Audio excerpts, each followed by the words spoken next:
आज आपके सामने हाजिर है अफसानी मजमुआ हम वहशी में से दूसरा अफसाना लाल बाग का खुलासा।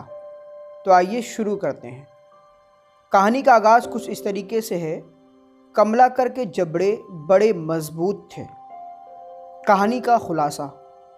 कमलाकर का बचपन मुंबई में जेब कतरों ने और बदमाशी भरे हालात में गुजरा था।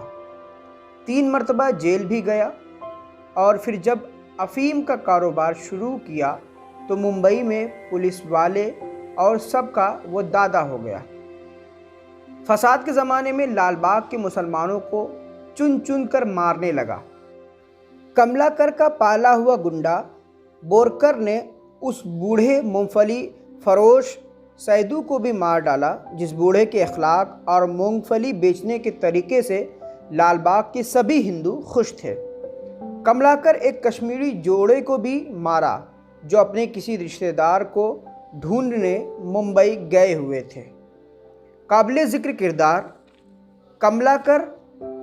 कमलाकर का गुंडा बोरकर, मूंगफली फरोश सैदू।